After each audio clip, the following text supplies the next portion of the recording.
Įtariant vėžį vis tik tai lieka pagrindinis dalykas nustatyti vėžį, kitaip sakant, histologinis vėžio patvirtinimas.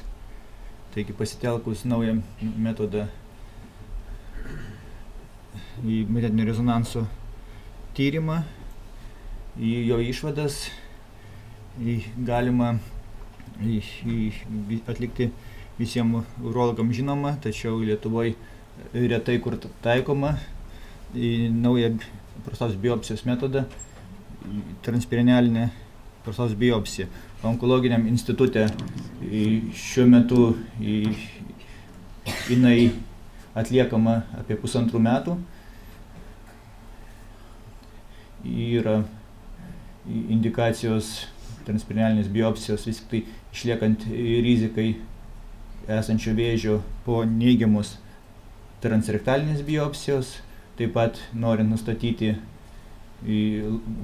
tikslesnę lokalizaciją esančio vėžio po galimai nesėkmingo spindulinio gydymo, bei esant papildomiems vis tik tai tiesiog žarnos uždegimams po spindulinio gydymo.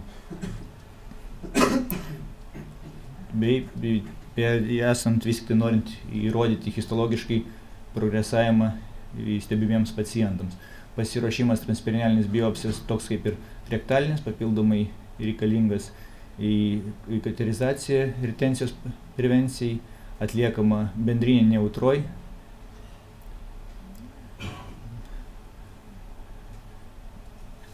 Ir pagrindinis pagalbinis vis tik aparatas yra echoskopas, rektalinis daviklis, naudojama įdiegta į brachiterapinę techniką, tą vadinamą žingsniuoklį ir tinklelį fiksuot dūrius ir lokalizuot koordinates biopsijos vietos.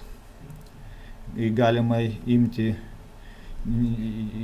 stulpelius pagal situaciją, neribotas kiekis, aišku, mažesnė prostata kaip ir tikėtina yra geriau, nes mažiau stulpelių reikalaujanti procedūra bus.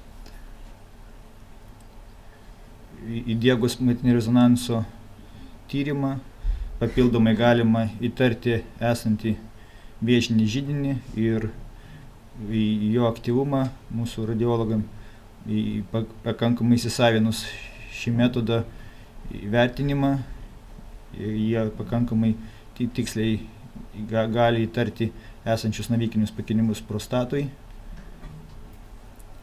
būtent įvertinant PIRAT sistemą, transfuziją ir perfuziją magnetinio rezonanso. Vaizdas aparato, būtent šio aparato dėka atliekamas ir brachiterapijos. Jo pasinaudojus galima atlikti ir transperinealinę prostatos biopsiją. Čia, kaip matot, tas žingsniuoklis, fiksacinė aparatas, tinkliukas pagal koordinačių ašis ir transrektalinis echoskopas. Frontaliniai plokštumoj atrodo prostatos vaizdas ir sagitaliniai plokštumoj galima palyginti adatos įvedimo lygmenį horizontalumą, ar nenukreipiamas įstrižai, bei tinklelis 2 koordinatės ir 3 koordinatė išilginė. Atliekama biopsija to pistoletų vadinamuoju, lygiai jisai pats naudojamas ir transrektalinėse biopsijose. Būtent rezultatų onkologiniais institutais šitas metodas įgavo savo vertę ir rado nišą pritaikymo. Per metus laiko atlikta apie 50 pacientų. Dauguma ligonių buvo 26 pacientai įtariant progresavimą po spindulinio gydymo. Taip pat antra pagrindinė indikacija vis tik tai būtų po neigiamų transrektalinių biopsijų, augant PSA, išliekant tiek magnetų, tiek PSA nesant uždegiminių požymių, įtarimas prostatos vėžio, bei aktyviam stebėjime esantis pacientai.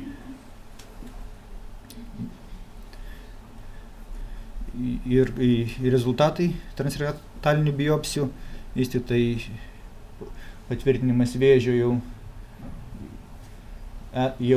prieš tai buvusi nustatyto transrektaliniuose biopsijose apie 80%, tačiau gana aukštas detekcija vėžio po buvusių neigiamų transrektalinių biopsijų, ta prasme dar pacientams tik esant įtarimui, vis tik tai didžiai daliai jų, apie 50%, buvo, kaip sakyt, pagaliau nustatyta liga.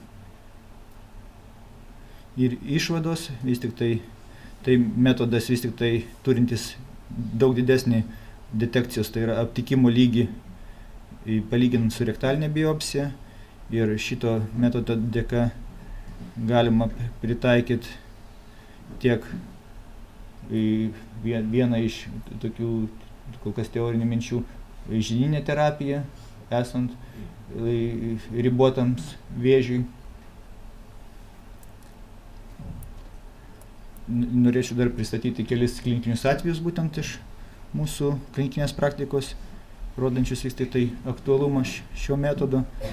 Pacientas 66 metų amžiaus, 2008 metais atlikta išorinis spindulinis gydymas, suminė žininė dozė 70 grėjų.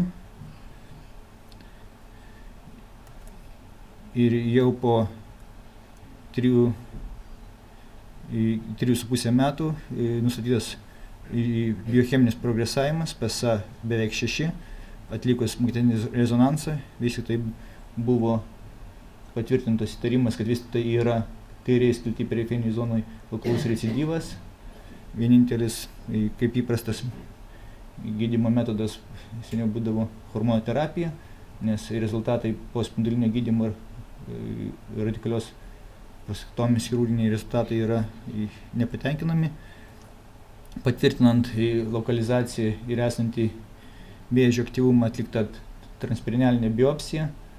Rezultatai patvirtino vis tik tai magnetinio rezonanso išvadas, būtent tai papildomai taikyta ir rastas irgi 5 teigiami stulpeliai kairiai zonai. Būtent pagal tą situaciją radioterapeutai pagal esančias koordinates gali papildomai skirti, akcentuojant, uždengiant židininio spindulinį gydymą, būtent tą lauką, atkreipiant dėmesį, kad jisai gautų pakankamai spindulinio gydymo dozę. Ir būtent šitam pacientui buvo atliktas antros eilės radikalus spindulinis gydymas, didelės galios dozės brachiterapija. Pacientas būklė šiuo metu stabili, PSA 0,9, šiuo metu sveikas stebimas. Kitas atvejis, kaip jau minėta, vis tik tai esant vieną irgi pagrindinę indikaciją, esant dideliai rizikai nerastam prostatos vėžiui, būtent pacientas kreipėsi 2007 metais į gydymo įstaigą dėl PSA 12,5. Per 5 metus jam buvo atlikta 4 transrektalinės biopsijos, bet vėžys nebuvo diagnozuotas. Tuo periodu išaugo PSA iki 22 ir 25, 22.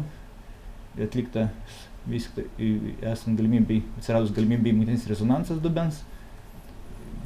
Atsakymas radiologų vis tik tai pakankamai ryškios restrikcijos ir kontrastą kaupiantis navikinis darinys, PIRATS 453, pakankamai aktyvus, ir papildomas komentaras radiologo, vis tik tai abipus prostatos tranzitinėje zonoje. Ta prasme, dažniausiai vėžys lokalizuojasi 85% periferiniais, būtent šito paciento navikinis pakitimas rastas centriniai daly, kur dažniausiai retai kada imamos biopsijos transrektaliai iš centrinės dalies.